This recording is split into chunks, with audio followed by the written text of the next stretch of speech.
नमस्कार, आपके साथ मैं हूं समीर अब्बास। टीवी 9 भारतवर्ष के डिजिटल प्लेटफॉर्म पर आपका बहुत स्वागत है। खबरें खास लेकर हर रोज हाजिर होता हूं और आज की सबसे खास खबर, सबसे बड़ी खबर और देश के लिए सबसे चिंताजनक खबर यह है कि हमारे तमाम गणमान्य नेताओं की, हमारे लीडर्स की, सेना प्रमुखों की, सीडीएस बिपिन रावत की, प्रधानमंत्री नरेंद्र मोदी और राष्ट्रपति रामनाथ कोविंद तक की चीन जासूसी करवा रहा है। जी हाँ, ये चौंकाने वाली खबर है। एक पल में अगर आप इस खबर को पढ़ें तो यकीन नहीं होता कि क्या ऐसा मुमकिन है, लेकिन इंडियन एक्सप्रेस जो कि देश का जाना माना अंग्रेजी अखबार है, उसने ये खुलासा किया है कि जेनहुआ डेटा इंफॉर्मेशन कंपनी, जो कि चीन की कंपनी है और चीन की मौजूदा सरकार के साथ और चीन की मौजूदा सरकार पर जो पार्टी काबिज है, चीन की कम्युनिस्ट पार्टी, उससे बहुत क्लोज रिलेशन है इस कंपनी के। और उस कंपनी को ये ठेका दिया गया था कि आप सारे लोगों की जासूसी कराएं। सिर्फ हिंदुस्तान ही निशाने पर नहीं था, बल्कि दुनिया के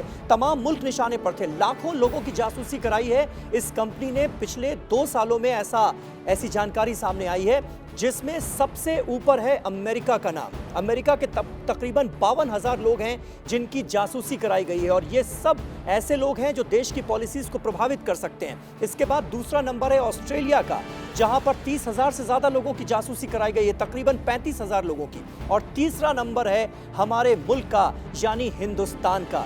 यहां पर आप जानकर चौंक जाएंगे कि कुल 10,000 लोगों की जासूसी कराई गई है, जिसमें देश के बड़े नेता, बड़े राजनीतिक घराने, देश के बड़े पत्रकार, बड़े बिजनेसमैन और तमाम वो प्रभावित, देश की पॉलिसी को प्रभावित करने वाले बड़े लोग जो कि कहीं ना कहीं बहुत ज्यादा अहमियत रखते हैं, उनकी जासूसी की गई है। और रियल टाइम इंफॉर्मेशन इनके बारे में जो थी वो चीन पहुंची है। अपने आप में ये गंभीर खबर इसलिए है, और भी ज्यादा गंभीर इसलिए हो जाती है क्योंकि अभी हम सब जानते हैं कि भारत और चीन के बीच कितना तनाव चल रहा है, सरहद पर कितने गंभीर हालात बने हुए हैं।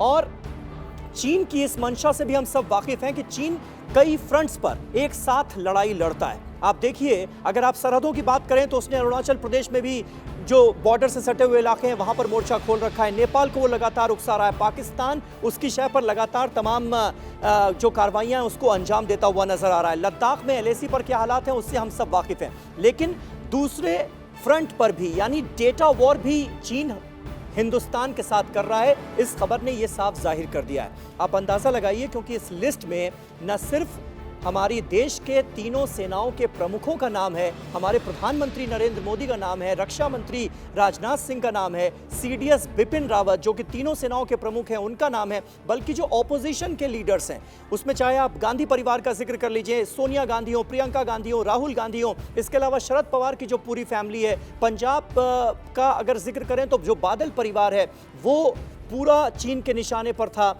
उनकी जासूसी कराई जा रही है। और जो रियल टाइम डेटा जो है वो चीन पहुंचाया जा रहा था। अब तीनों सेनाओं के प्रमुख और रक्षा मंत्री जो भी रणनीति बना रहे हैं, जो स्ट्रैटेजीज बना रहे हैं, क्या वो चीन के पास पहुंच रही थी?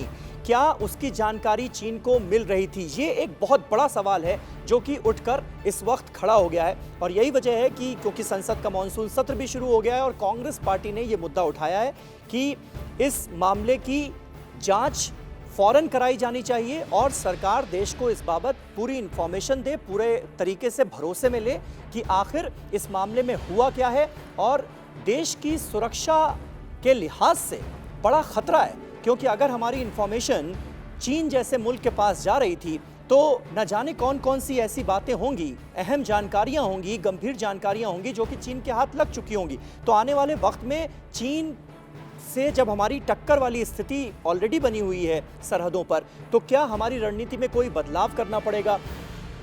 लगातार टीवी 9 भारतवर्ष पर इस बड़ी खबर पर हम बने हुए हैं और तमाम जो एक्सपर्ट्स हैं उनसे हम, जब हमारी डिबेट चल रही थी, हम उनसे बातचीत कर रहे थे, कमेंट्स लेने की कोशिश कर रहे थे, तो 2 बड़े पॉइंट्स निकलकर सामने आते हैं।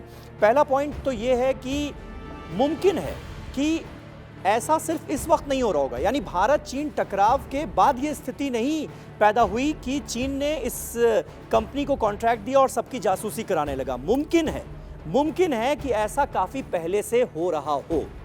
हालांकि ये भी जानकारी अब सामने आ रही है कि 2 साल पहले ही ये कंपनी फॉर्म हुई है। तो 2 साल पहले से लगातार क्या जासूसी हो रही थी इन तमाम नेताओं की, एक बड़ा सवाल ये निकलकर सामने आता है। दूसरी बड़ी बात जो निकलकर सामने आती है वो ये कि अब आगे क्या होगा।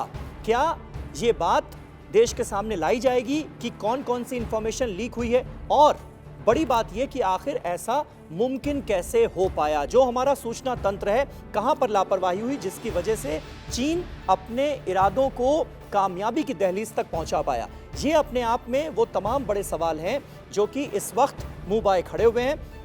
ऑपोजिशन इस मुद्दे को लगातार उठा रहा है। देश की सुरक्षा के लिहाज से भी बहुत गंभीर मुद्दा है और उम्मीद ये की जानी चाहिए कि इससे जुड़े जो तमाम सवाल हैं वो देश के सामने उनके जवाब जल्द से जल्द मिलेंगे।